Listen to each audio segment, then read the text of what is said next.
And welcome to another video by Jimthecarguy. Today we have a very common problem on Hondas in particular. This is the valve assembly itself.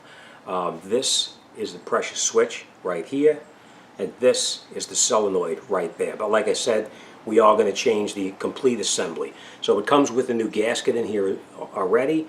And also you'll notice that this screen down here, if you are changing just this pressure switch, which I would not recommend, but if you are changing that switch, you want to take this valve off and make sure that that screen right there is not clogged up, because I've seen it already where the screen is full of oily debris or congealed oil, and that causes the problem right there. There's actually 3 bolts in the back here, here, and here. You take those, I think they're either 5/16 or 8mm, or it's a 10mm, but we'll see when we get up there. So what we're going to do is we're going to unplug that switch right there, and we're going to unplug the other one right over here, the solenoid.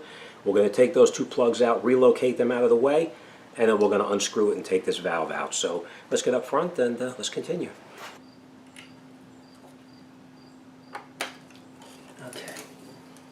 Alright, so this way here, what I did is I took a pair of needle nose pliers and I just squeezed this piece here all the way till it just popped right off.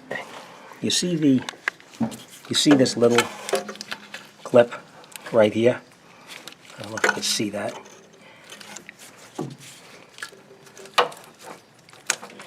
You see that little clip right there? What we did is we actually get in there with a pair of needle nose pliers and we squeezed it.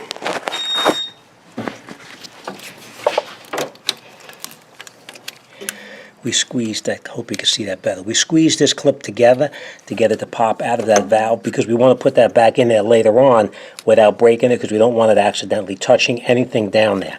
So now that this is all disconnected here, we're going to come down underneath here. There's actually a bolt inside there. We're going to take out those 3 bolts and we're going to remove that valve assembly. All right, just so you know, it is 10mm.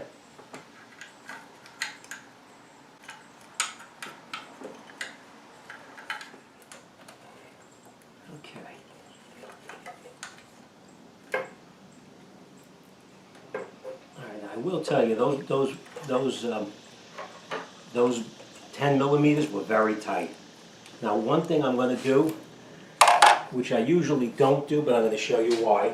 Another, this connects up this way, obviously. Right on the side, right over here, there's another one of those clips that are in there to hold the harness out of the way. I can't get in there to get that, so what I'm going to do is I'm going to take off that 10mm bolt right there, just to remove this plate to get it out of our way.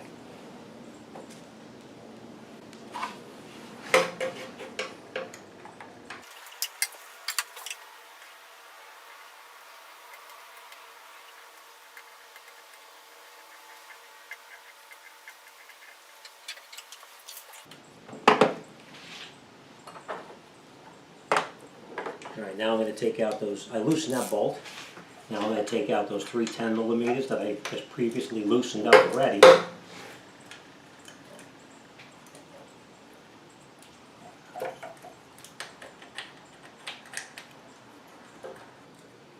Now once you take that 3rd bolt out, it will be ready to come right out, but it's actually stuck to the block from being on there for so long. Alright, so all 3 of our bolts are the same size. So now we're going to take that valve, just going to push it out of there. There it is. Now it broke loose. Now remember I said about that bolt in there? We're going to take that bolt out and loosen it, take it out, and I'm going to take that shield away. I'm going to pull our valve out. Let me put this down and I'll show you what it looks like in there. Okay, now these are the valves, the valve that came out. But as you can see, remember I told you about if that screen was clogged right here, you want to make sure you clean it out. That's not the case here, because I know, like I said, this car every 3,000 miles, the oil was changed religiously, so I know it's immaculate inside the engine and sludge is not an issue. Most of the time it's this pressure switch here. There was a TSB on it. But like I said, I changed the whole assembly instead of playing around. So we know that this is the right valve now. You can match it up and see. And now what we're going to do is we're going to go down where this gasket touches the engine. I don't think I'm going to be able to show you, but let's take a look. It's in a tight spot right down there. Right here.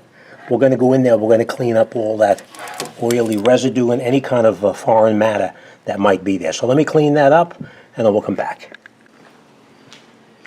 Okay, so now that we have everything cleaned up underneath there, it is very difficult to see where you're touching down there. You want to use something like a mirror so you can look to make sure that it's nice and clean down below, which it is actually nice and clean now. I cleaned it up really well. The next thing we're going to do is we're going to take our new valve, we're going to put it down inside there. We are not going to reconnect these pieces here and here yet. We're going to get the bolts in first, and then we'll put it back together and then tighten it down. So let's put the valve down where it belongs. We're going to grab one of our bolts and put it through here.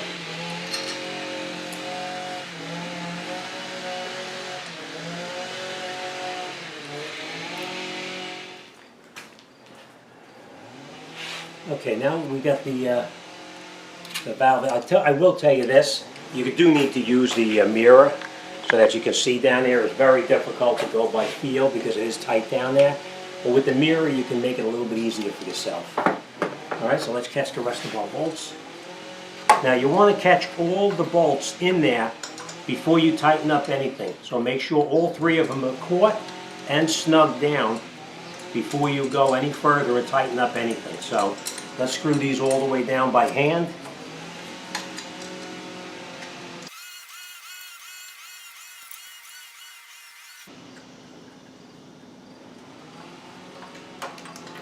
Okay. Now we have all three bolts caught by hand.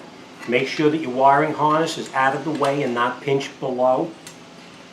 And now that you have all three of them caught and snugged in by hand, as tight as you can, we're going to come in with our ratchet and we're going to snug them down. Now, I will tell you this, don't use a 3/8 ratchet, use a 1/4 inch ratchet. You don't want to take a chance on snapping these bolts off.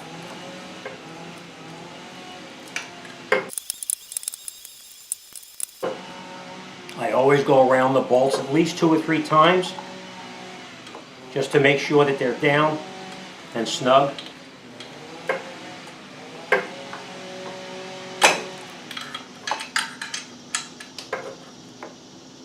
Okay. Just to make sure that we're fairly tight down there, we're going to use our shorter socket.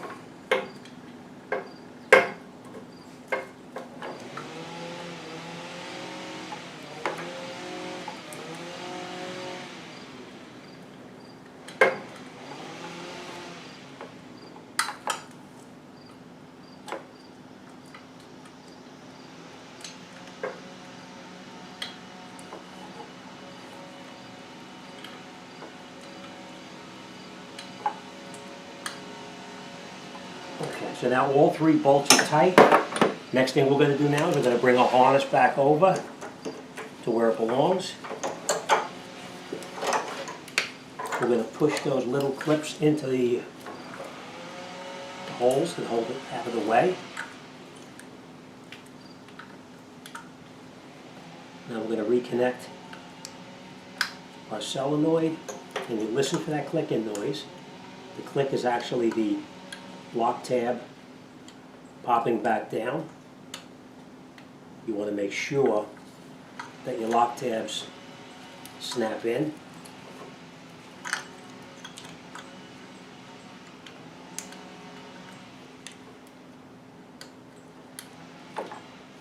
And just give it a little tug to make sure. Nice and tight.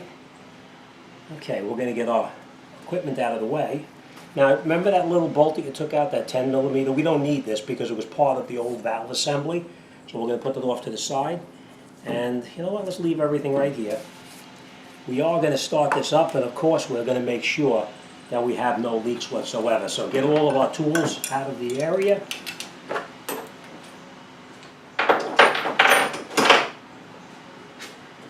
Alright, we are going to put this back in momentarily, but for now, we just have this out of the way so we can see a little bit better right down there.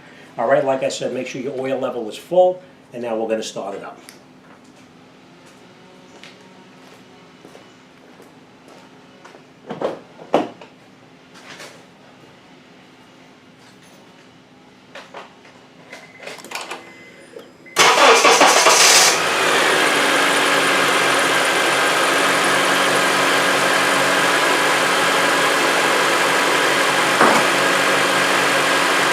Okay, and now when it's running, make sure you take your mirror and check to make sure that you have no leaks underneath there. Let me shut this off for a second.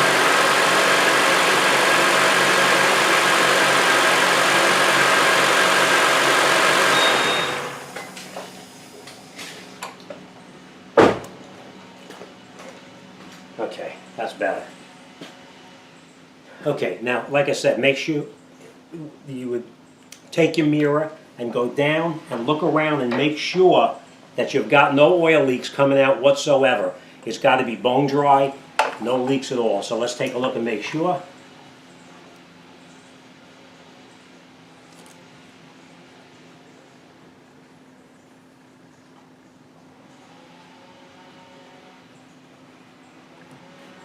Okay, it's nice and dry.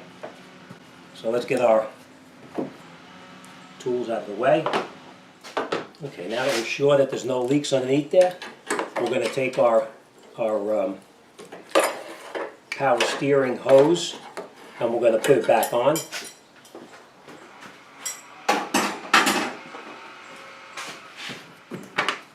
Remember, you always want to start bolts. I don't have to tell you this, I'm sure you know it, but I'm going to tell you anyway.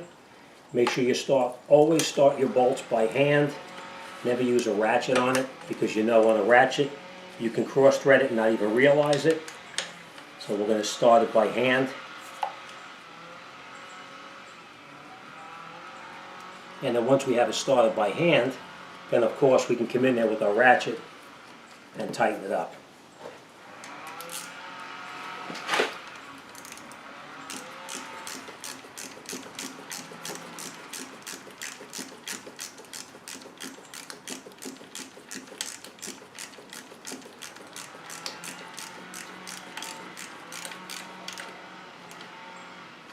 Okay, nice and tight.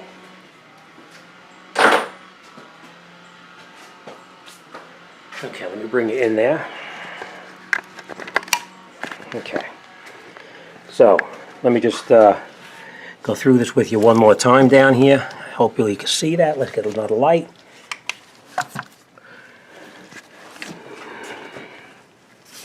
Okay, now after we have everything reconnected down over here, we have all three of the bolts tight down here. We made sure that our solenoid and our pressure switch cables popped in place and locked, and we made sure that there's no leaks down there. Alright, so now let's go inside the car, let's clear the code out, and then let's road test it.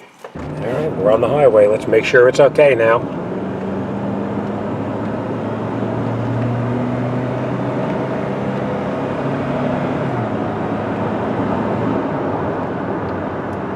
Feels good. Alright, we're going to take it one more run out onto a major highway. This highway is only 45 miles an hour, so we're going to take it out to a major now, and we'll make sure at 60 it's okay. Alright, let's take it for a spin. Now, if you don't tell nobody, I won't tell nobody, but there's the speed limit, 50.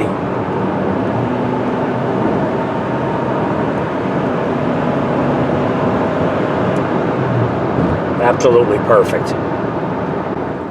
Let's head back to the shop and then we'll talk. All right, so this job is finished and out the door. All right, we did clear the codes out of it. Make sure you do that. I did tell you, make sure you check your oil level. Make sure that the level is exactly where it belongs. The most important thing with any car, whether it's this car or any other car, is change your oil frequently. Keep that sludge from building up inside there. In this particular case, it got 167, 168,000 miles on it.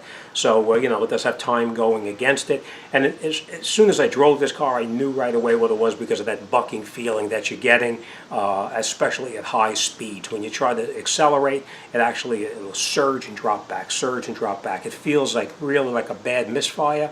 but we know it's not a misfire because our check engine light was not flashing. If the check engine light was flashing, it will be an altogether different issue, but that's not the case here. All right, so that's it. We're going to call the customer up now, tell them this car is done, and on to the next one. All right, as always, thanks for watching. I'll see you guys on the next one.